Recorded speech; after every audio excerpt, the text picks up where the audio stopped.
Olá, povo de Deus! Estamos iniciando a nossa live das 20 horas em ponto. Hoje estou me adaptando aqui com...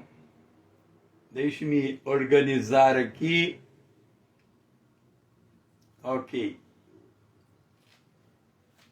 Estamos iniciando a nossa live das 20 horas em ponto. Eduardo, Renata, sejam bem-vindos.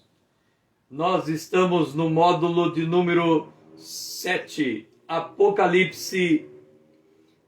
Nós estamos tratando do Apocalipse, Satanás, o Deus desse século. Nós estamos na parte 9 desse módulo, a última parte desse módulo, Satanás, o Deus desse século.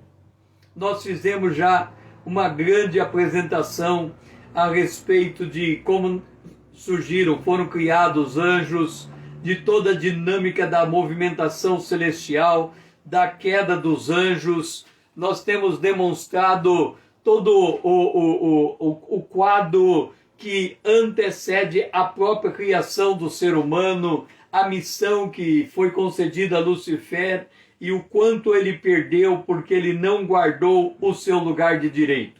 Nós no último módulo falamos das várias características do grande dragão, os seus nomes e de acordo com cada nome, a maneira como ele interage com a humanidade. E agora nós estamos falando das estrelas do dragão, ou seja, o exército maligno. E nós colocamos no módulo anterior os principados, as potestades. Nós vamos avançar os demônios ou espíritos maus ou espíritos imundos.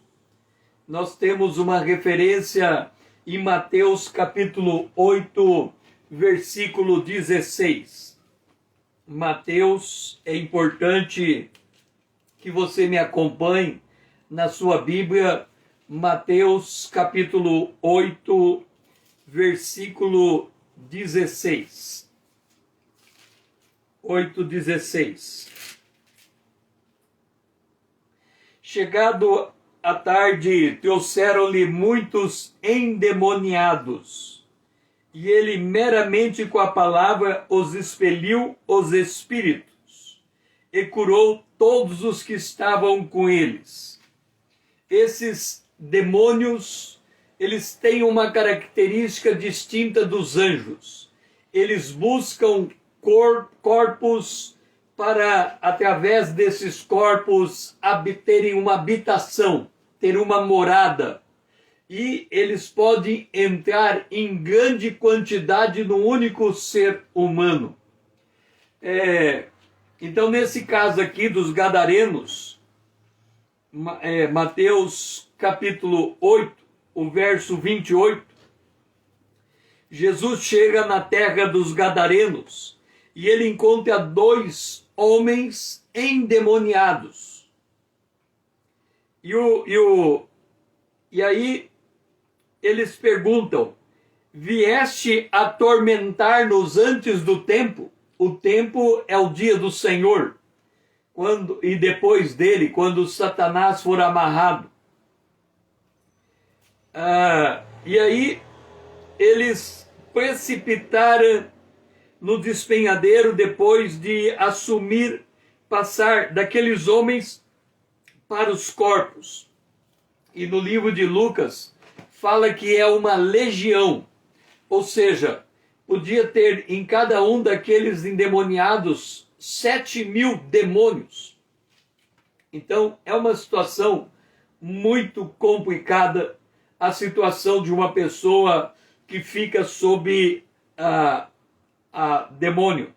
A tendência entre os teólogos é que os demônios sejam espíritos desincorporados de uma raça pré-adâmica que se rebelou junto com Satanás. Então, antes da criação do ser humano, poderia ter havido uma raça pré-adâmica, e essa raça pré-adâmica se rebelou junto com Satanás, e aí deu origem a estes demônios. Vamos seguir com a movimentação da revelação. Nós temos o reino de Satanás, os objetivos do dragão e as restrições contra o avanço do mal. Vamos começar pelo reino de Satanás. O reino de Satanás, ele é um reino de trevas. Atos capítulo 26, versículo 18. Atos capítulo 26, versículo 18. Então, Atos 26, 18. Para lhe abrir os olhos e converteres das trevas para a luz e da potestade de Satanás para Deus. Então aqui nós temos um retrato do reino das trevas. Deixe-me colocar uma coisa para o seu entendimento. Quando nós colocamos o reino das trevas, quando nós lemos em Mateus, no capítulo 4, acerca de Jesus, vamos lá em Mateus, capítulo 4, o versículo 14 em diante, diz assim, verso 15, terra de Zebulon, terra de Naphtali, caminho do mar, além do Jordão, Galileia dos gentios. O povo que jazia em trevas viu grande luz. Deixe-me dar um retrato para você poder entender o que significa reino das trevas em contraposição ao reino da luz. Nós sabemos que Deus é luz. Então, Deus é luz, aqui está a nossa referência da luz. Ok? Deus é luz. Agora, observe um detalhe. Em contraposição, aquilo que não é de Deus é trevas. Agora, vamos colocar isso no âmbito do conhecimento. Deus é luz e ele enviou Jesus, o Filho dele, para nos trazer a mensagem de Deus. E essa mensagem é luz. E Jesus é luz. Ele disse, eu sou a luz do mundo. Agora, vamos em João capítulo 1, no versículo de número 4. A vida estava em Jesus, e a vida era a luz dos homens. Agora vamos amarrar tudo. No grego, nós temos duas palavras que, traduzida para o português, ela é traduzida por vida. Zoe e psique. Jesus diz assim, quem amar a sua vida, perde. Se você for no original, amar a vida é psique, ou seja, vida da alma. Por outro lado, se você for na palavra de Jesus e tenham vida e vida abundante, a palavra é zoe. Então nós temos o quê? Nós temos no português a palavra vida, que traduzida para o grego, nós temos a palavra zoe e nós temos a palavra psique. A palavra psique, ok? A palavra zoe e a palavra psique, ela tem uma diferença. Esta palavra zoe é vida de Deus.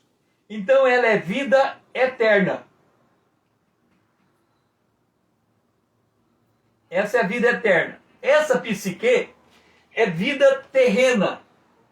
Então essa psique, ela caminha para a morte. Ok? Ela caminha para a morte. Então, observa. Se você quiser ganhar a sua vida, quer dizer, se você quiser viver nessa dimensão do mundo, você nasce, você cresce, você desenvolve, você amadurece, você envelhece e você morre. Esta vida, a chamada vida natural, depois dela vem o juízo e vem a vida eterna. Então, quando nós falamos de trevas, nós estamos falando de um estilo de vida que tem como horizonte esta esfera da existência. Como é que alguém pode viver nessa esfera? Ele diz assim: olha, eu sou um homem e quero deixar um legado para a geração vindoura, porque quando terminar a vida, eu não sei o que vem depois, e eu quero que o meu nome seja imortalizado. Então ele vive para trás. Esta vida para trás, ou esta vida para a morte, é a vida que está envolvida nas trevas, porque ela não consegue divisar uma luz que vem depois da morte. Então, quando nós lemos de que terra de Zebulon, terra de Naphtali, uma terra que estava na sombra do vale da morte, significa que é uma terra ou um povo que não tem perspectiva eterna. Então é nesse métier, é nesse cenário que o diabo atua como reino das trevas. Quem olha para o lado de cá, não existe trevas. Ele olha para o mundo e tem o sol. Ele busca conhecimento. Conhecimento é iluminação. Mas o que ele não percebe é que por mais que ele adquira conhecimento, o conhecimento termina com a morte. E depois vem o juízo. E depois vem a morte eterna, que é a segunda morte. O reino de Satanás, ele é um reino dividido. Lucas, capítulo 11, versículo 17. Lucas, capítulo 11, versículo 17. 11, 17. Se também Satanás estiver dividido contra si mesmo, como subsistirá o seu reino? Irmão Paulo, seja bem-vindo. Então, o reino de Satanás é o reino envolvido em trevas. Note, ele tem uma perspectiva natural, não tem perspectiva de vida eterna, por isso ele é envolvido em trevas, e neste reino há uma divisão e não tem estabilidade.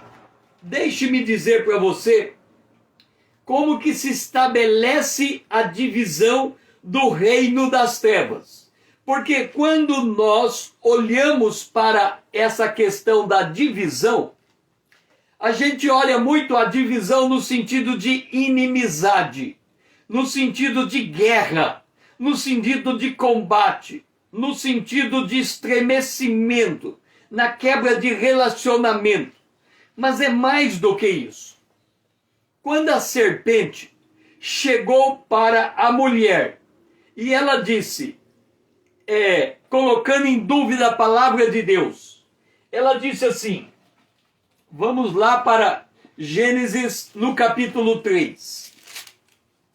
Ela disse assim, é assim que Deus disse, não comereis de toda a árvore do jardim? Aí a mulher disse, não, de toda a árvore nós podemos comer.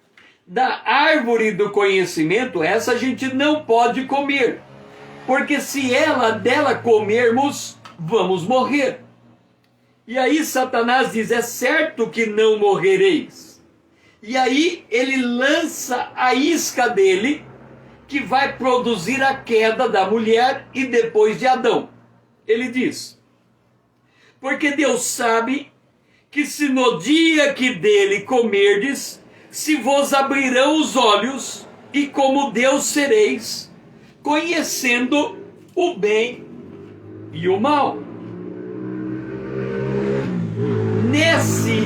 Nesse ponto, Satanás causou a divisão, conhecendo o bem e o mal. E se você conhecer o bem e o mal, você vai ser igual a Deus. Esta foi a colocação dele. O que acontece a partir dali com o conhecimento? O conhecimento passa a ser bem e mal, 8 ou 80. Então, quando você vai para a política, você tem o partido da esquerda e o partido da direita. Quando você vai para partido político, direita e esquerda, certo e errado. Então, é sempre uma dicotomia, ou é isto ou é aquilo. Ou você faz desse jeito ou não faz desse jeito. E aqui é a raiz da divisão. Por quê? Porque vamos pegar aquela mulher adúltera jogada aos pés de Jesus. A lei diz, uma mulher pega em flagrante adultério deve ser apedrejada até a morte. A lei diz a mulher e o homem.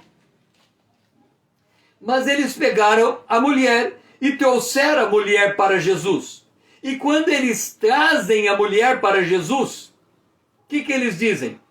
A lei diz, adulterou, apedreje. Então, ou Jesus joga a pedra, ou Jesus não joga a pedra. Então, o mundo, ele é dividido. Ou você aceita, ou você rejeita. Ou você concorda, ou você discorda. Não tem o meio termo, não tem uma outra avaliação. No entanto, Jesus veio trazer a graça, porque Moisés trouxe a lei, o certo e o errado. Mas Jesus trouxe a graça, a compreensão de Deus, o amor de Deus. O amor cobre multidão de transgressão. Então muda completamente a lógica. A lógica de Satanás é lógica de divisão. É sempre nessa situação. Por isso que o consequente dessa lógica é a instabilidade. Instabilidade. Os objetivos de Satanás, eles estão em perpétuo conflito com os objetivos humanos. César, como você fala isso? Quando Deus disse à mulher, que a serpente, que ele colocaria inimizade entre a mulher e a serpente, ele estava declarando que não haveria condição de estabelecer um pacto de paz, um acordo, uma aliança entre o homem e Satanás. É por isso que nas obras das trevas, quando alguém que não conhece a Deus e vai atrás dessas obras para resolver um casamento, para salvar uma empresa, num primeiro momento ele consegue o seu objetivo. No segundo momento, ele perde mais do que ele teria alcançado se ele tivesse buscado um outro caminho que não as forças das trevas. Por quê? É como se o diabo desse com uma mão e tirasse com a outra, já que não há acordo, não há verdade, não há certeza. Há um conflito perpétuo entre o interesse do homem e de Satanás. O reino de Satanás, ele é todo baseado em mentira, porque ele é o pai da mentira. Note, quando Satanás ele engrenda um plano, ele está pouco ligando se o fato é verdadeiro, o fato é falso, ou o fato nunca existiu. Não importa para ele. Ele não tem respeito nem pela verdade, nem pela mentira. Se ele puder ter algum proveito mediante a verdade, ele usa a verdade para armar um laço e infligir uma cilada contra o indivíduo. Mas tudo que ele faz é baseado na mentira. E aí vem uma questão. Quando vem uma pessoa, um homem de Deus, que vai expulsar um demônio, e ele diz assim: demônio, fala o seu nome. Ou, demônio, o que você está fazendo? Ou, demônio, por que você está perturbando essa vida? A pergunta que a gente tem que se fazer é: como você vai acreditar na resposta do demônio? Por quê? Porque é da natureza dele mentir. Quando o homem vai mentir, e a necessidade de fazer uma investigação policial, ele passa num polígrafo para ver se ele está falando a verdade. É muito difícil definir que alguém fala a verdade e a mentira. Aí o indivíduo pode dizer: mas em nome de Jesus ele vai falar a verdade. Tudo bem? Mas é da natureza do demônio mentir.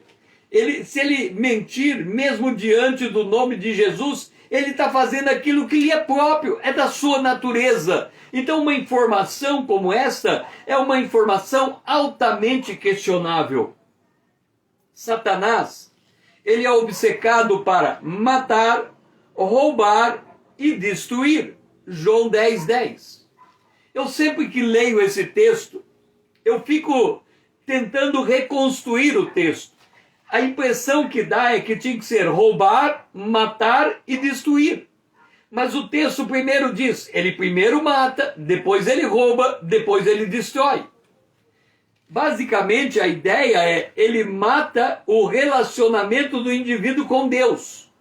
Depois que ele afasta o indivíduo de Deus, ele rouba o que o indivíduo tem de melhor. E depois dele roubar, ele ainda destrói o indivíduo. É por isso que quando Balaão, por exemplo, ele vai colocar tropeço para Israel, o que ele faz primeiro? Primeiro, já que ele não pode jogar maldição contra Israel, porque Israel está protegido por Deus, ele tenta tirar Israel na idolatria e depois na prostituição. Quer dizer, fazer Israel primeiro pecar contra Deus, para depois pecar os outros pecados que dizem respeito aos relacionamentos humanos. E aí, uma vez que ele pecou contra Deus, pecou por prostituição, vem o laço final, que é a destruição. Satanás, ele tinha o poder da morte. Entenda isso. Quando Satanás, ele engana a mulher, e a mulher convence Adão a comer o fruto proibido, a morte entrou no mundo. E ele podia matar quem ele quisesse. Ele podia matar Adão, ele podia matar a mulher. Por quê? O salário do pecado é a morte. Então qualquer ser humano ele poderia matar. E ele estava fazendo nada mais do que executando o juízo de Deus sobre a vida do pecador. O salário do pecado é a morte. Mas aí aparece Jesus. E agora tem um problema. Jesus, ele nasceu santo, ele viveu santo e ele nunca pecou. E Satanás vai matar Jesus. Quando ele mata Jesus, ele de fato comete o primeiro homicídio, podemos dizer. Por quê? Porque ele matou um homem absolutamente inocente.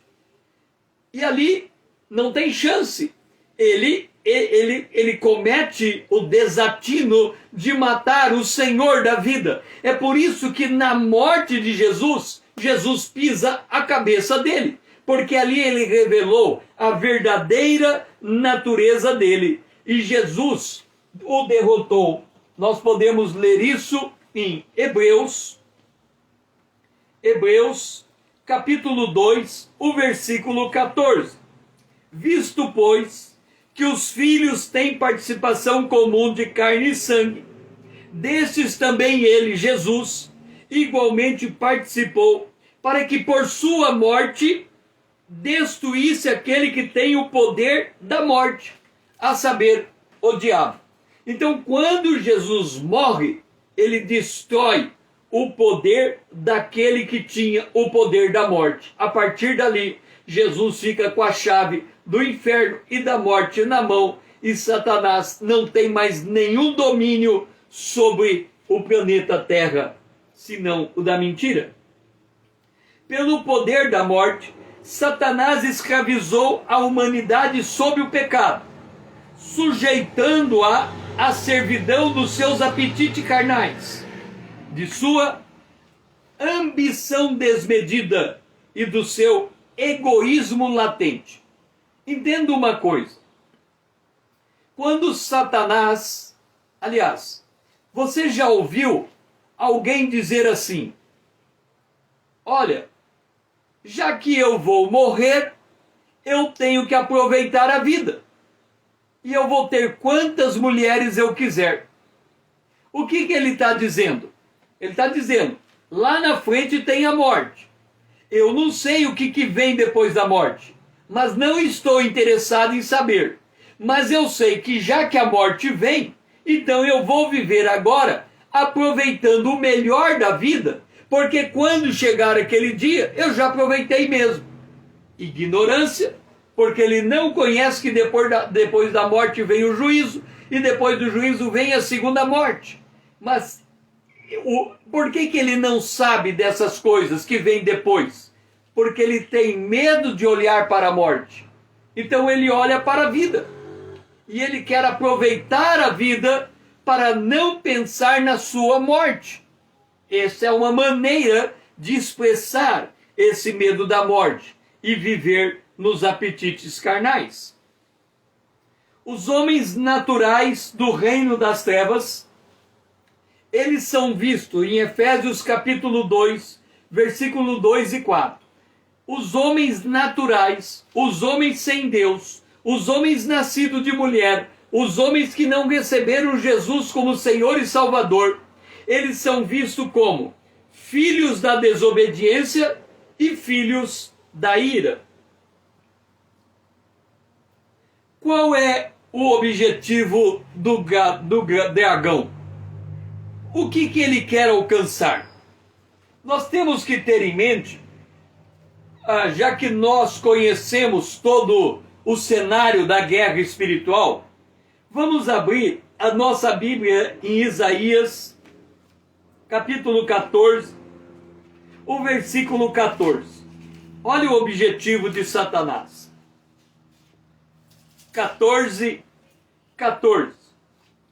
Subirei acima das mais altas nuvens e serei semelhante ao Altíssimo. Agora você vai entender uma coisa. Nós já vimos que o diabo, aqui nós temos o terceiro céu, aqui nós temos o segundo céu, aqui nós temos o primeiro céu. Ok? Nós vimos que o diabo,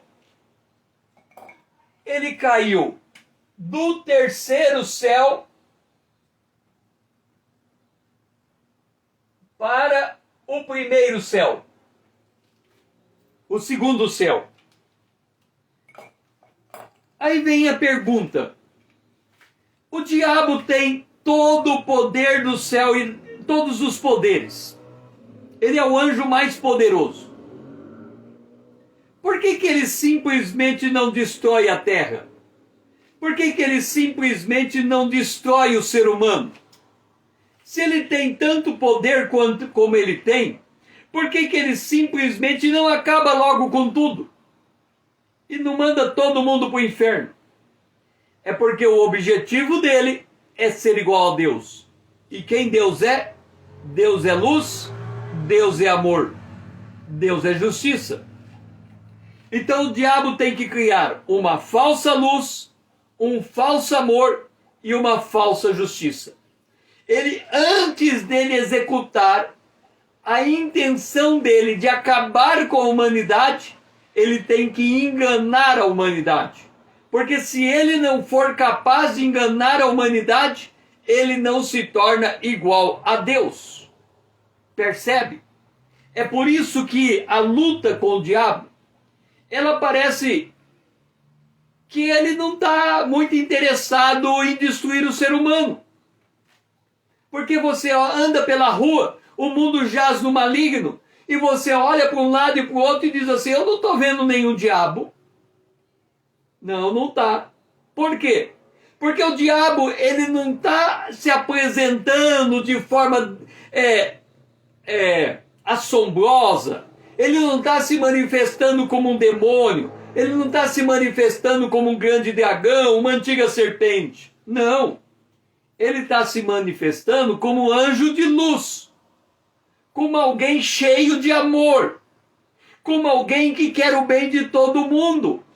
Porque se ele não agir desta maneira, ele não se torna igual a Deus. Segundo objetivo de Satanás. É muito importante você entender esse segundo objetivo. Porque se você não entender isso, você não vai entender metade das coisas que acontecem na humanidade. Segundo objetivo de Satanás, Apocalipse capítulo 2, versículo 9, e é bom você ler junto comigo. Segundo objetivo de Satanás.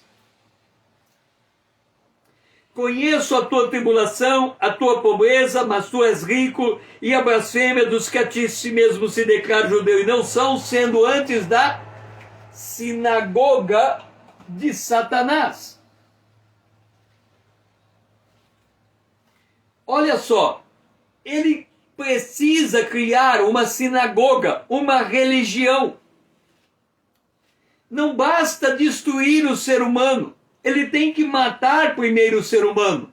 E matar o ser humano é induzir o ser humano à idolatria. Então o segundo objetivo de Satanás é criar religiões. Se Jesus é o caminho, a verdade e a vida e ninguém vem ao Pai senão por ele, toda aquela religião que não está vinculada a Jesus é falsa por natureza. Por quê? Porque ela não está firmada na luz que é Jesus, no referencial que é Jesus. Por oposição, por negação, tudo aquilo que exclui de Jesus não pode ser verdadeiro, mas é do objetivo de Satanás criar uma religião, criar uma teologia, criar uma doutrina, criar uma maneira de chegar diante de Deus, criar mecanismo para o homem prestar o seu culto de adoração a Deus, ainda que não seja baseado na verdade. Terceiro objetivo de Satanás, Apocalipse capítulo 2, o versículo de número 13. Conheço o lugar em que habitas, onde está o trono de Satanás, que é o lugar onde Satanás habita. Terceiro objetivo de Satanás, ele precisa governar as nações, ele tem que ter um trono, ele tem que ser proclamado como rei. Entenda, quando a gente assiste, por exemplo,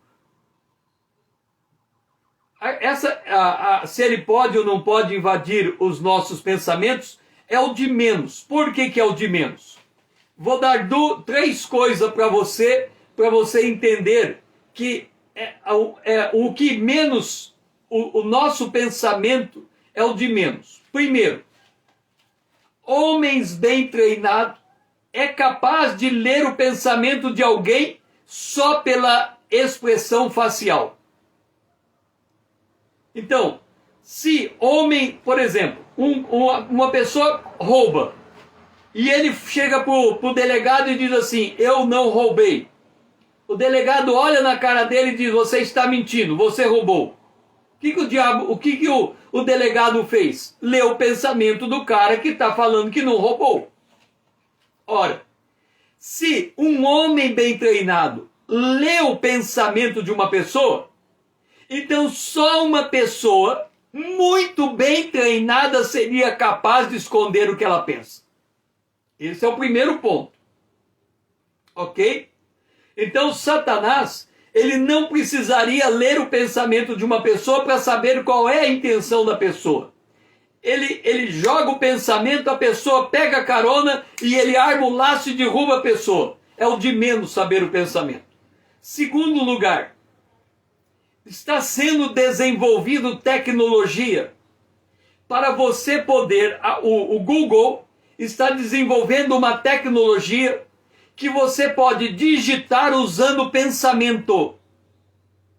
O Google está desenvolvendo tecnologia para você digitar usando o pensamento. Por quê? Porque os nossos pensamentos, olhando do ponto de vista humano, são movimentos neurais. Vanessa, seja bem-vinda. E se são movimentos neurais, colocando eletrodo na nossa cabeça, é possível de alguma maneira ler o pensamento, porque você está lendo ondas dentro de você. Então, Satanás, ele pode perfeitamente ler o seu pensamento se o homem é capaz de gerar uma máquina que você é capaz de digitar alguma coisa pensando. Terceiro, se você guardar o teu pensamento com você, não adianta de nada, porque você tem que levar o teu pensamento em oração a Deus. E se você for orar diante de Deus, a Bíblia diz que Satanás está do lado acusando dia e noite. Ora, se você vai falar com Deus e ele está ali por perto, ele pode perfeitamente ouvir a tua conversa com Deus. E observa que lá em Micaías, o trono de Deus está armado, nós temos os anjos malignos de um lado, os anjos bons do outro, e Deus delibera na frente de todo mundo que está ali. Então esta ideia de que Satanás não pode ler o nosso pensamento é querer uma proteção que não existe. Porque a única proteção que existe contra o diabo é essa: achegue-se a Deus, resista ao diabo e ele vai fugir. Então, se ele sabe ou não sabe o nosso pensamento, não vai fazer diferença alguma para o ataque que ele vai fazer contra nós, porque nós temos que chegar a Deus e resistir ao diabo. Ademais, temos que pôr o capacete da salvação para não entrar flecha de pensamento, porque grande parte dos pensamentos que o homem tem não lhes pertence. São setas malignas que ele ganha carona e ele pensa pensamentos que não vêm dele. Então, tudo isso para demonstrar que nós temos que buscar as verdadeiras armas espirituais para vencer.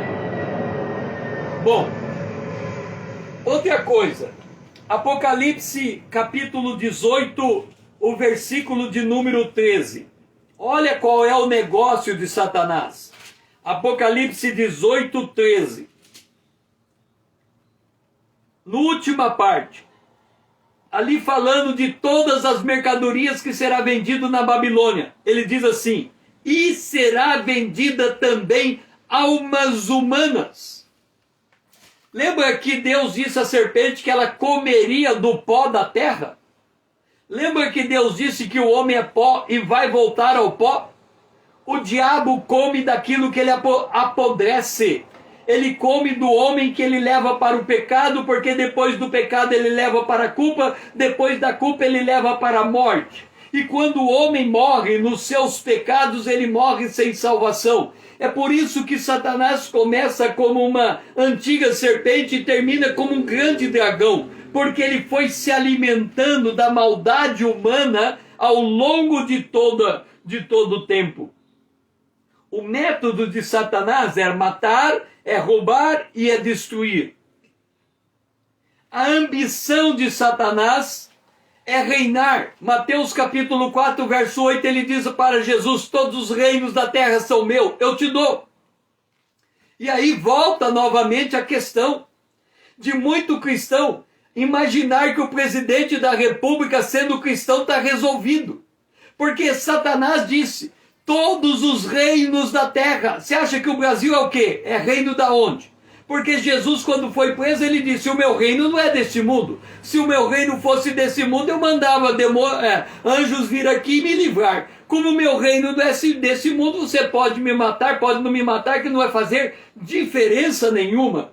Então entenda, os reinos humanos, eles estão debaixo da influência maligna. O mundo jaz no maligno. O sistema do mundo é um sistema anticristão por natureza. Então é uma infantilidade nós imaginarmos que porque temos um presidente que é nascido de novo e é cristão, está resolvido o problema.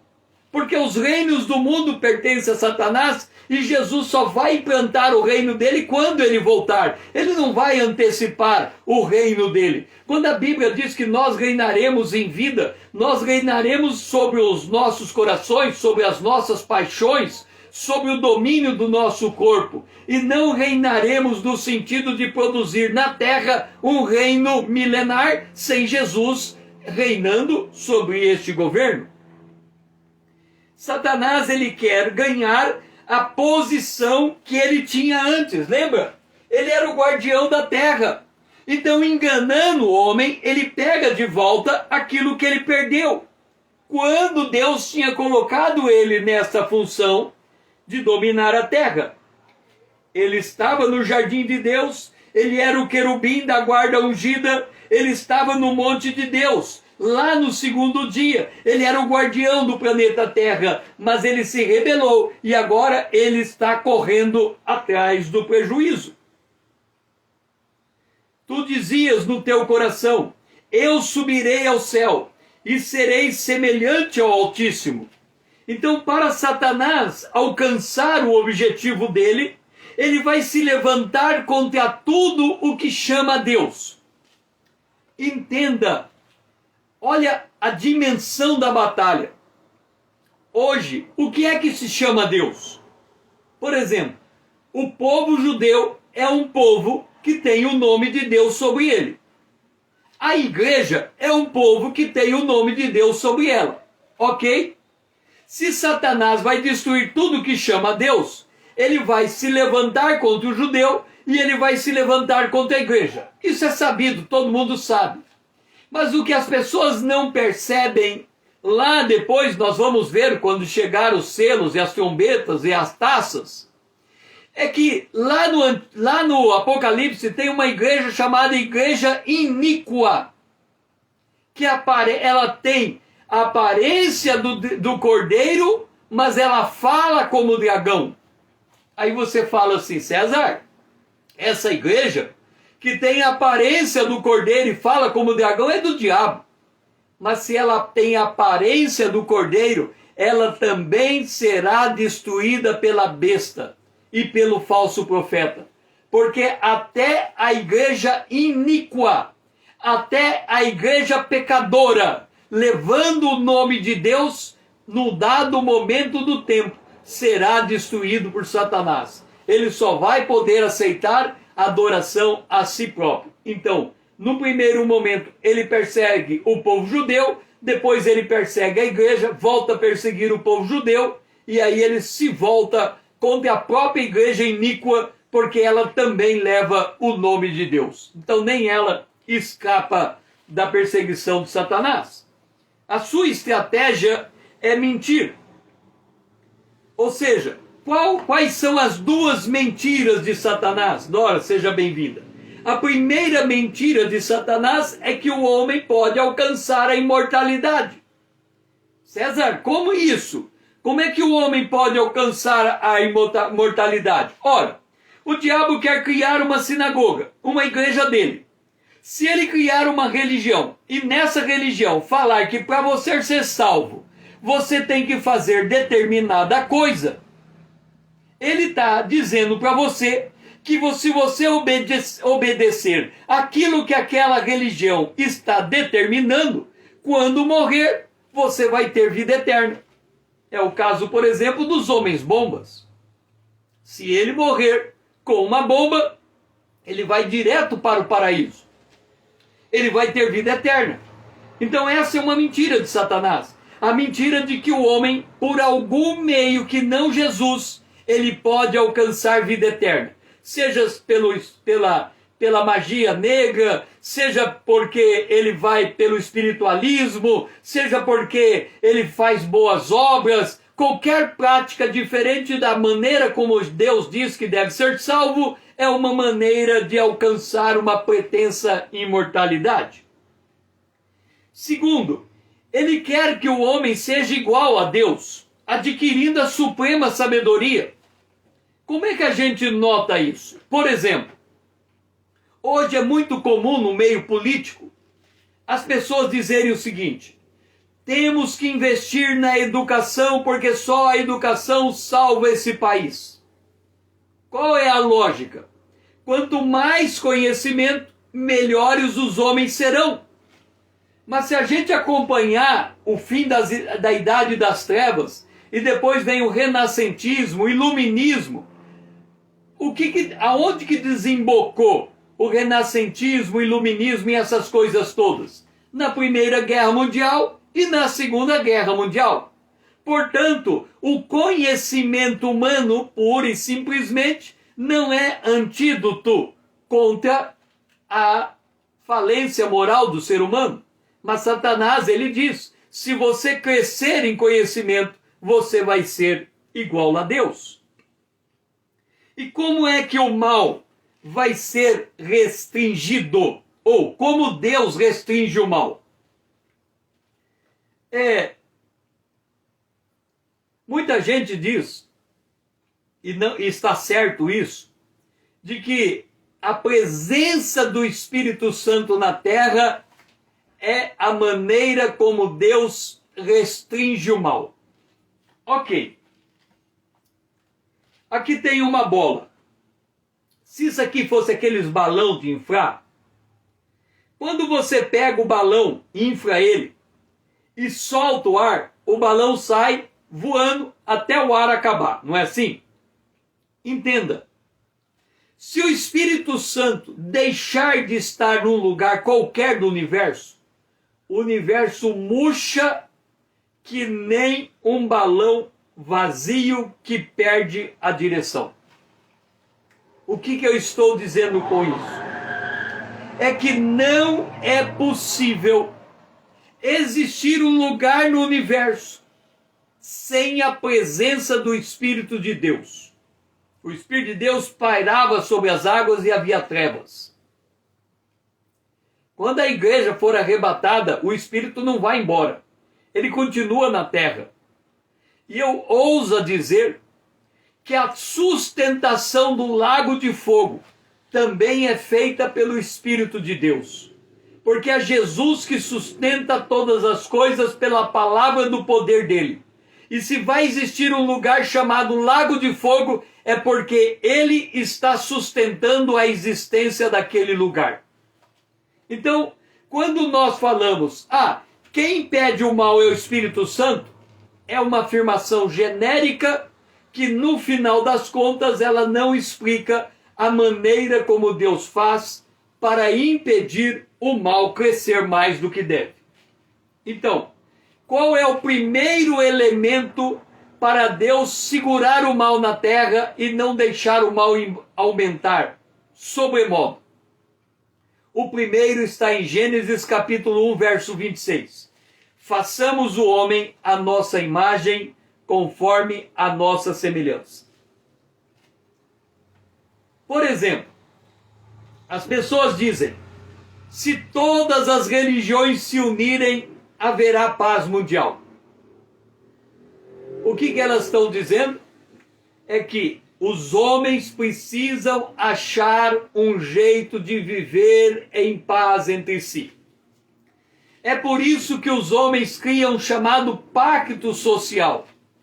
E o pacto social, ele é expresso no mundo moderno na Constituição. A Constituição é um acordo que os homens fazem de viverem harmonicamente entre si. E por que eles fazem esse acordo? Porque um dos valores mais preservados nas constituições é este: o amor, o valor da vida humana. E aí, se alguém matar, ele vai preso, condenado, sentenciado e tudo mais. Por quê? Porque o homem é a imagem de Deus. Ele carrega esse bem precioso. E mesmo o ímpio, ele carrega esse bem precioso. É por isso que ninguém morre aniquilado. O que é morrer aniquilado? A pessoa viveu a vida natural, morreu, levantou, ressurreto, tem o juízo final, ele é julgado segundo a obra, lançado no lago de fogo, e ele morre eternamente. Quer dizer, ele permanece morrendo eternamente. Aí, o que é aniquilar? Ora, se depois do juízo final vem a segunda morte, a morte podia ser aniquilação. Então por que Deus preparou um lago de fogo para a pessoa morrer eternamente naquele lago? Porque ele foi criado à imagem de Deus. Deus é eterno, ele tem que viver eternamente ou ele tem que morrer eternamente. Segundo o mecanismo da lei de Deus, é o segundo mecanismo de Deus manter a restrição do mal, a lei de Deus. Para os judeus, os 10 mandamentos. Para os gentios que não são judeus, Paulo fala que a lei foi colocada na consciência do ser humano e ela está o tempo todo acusando ele ou justificando ele, e ele será julgado de acordo com sua consciência. Então, quer seja consciência humana, os 10 mandamentos dos judeus, a lei de Deus é uma maneira que Deus tem para restringir o mal na humanidade. Terceiro mecanismo de restrição do mal, o testemunho. Vós sois o sal da terra, vós sois a luz do mundo.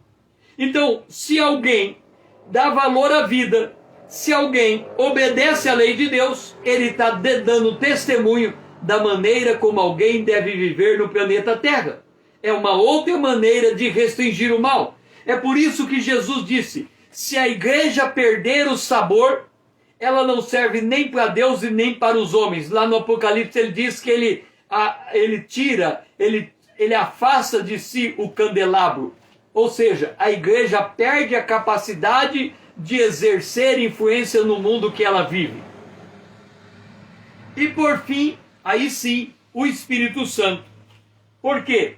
Porque o Espírito Santo ele veio para convencer o homem do pecado, da justiça e do juízo. E em 2 Tessalonicenses 2,7, há um que ele detém o espírito do anticristo, impedindo que o espírito se manifeste totalmente.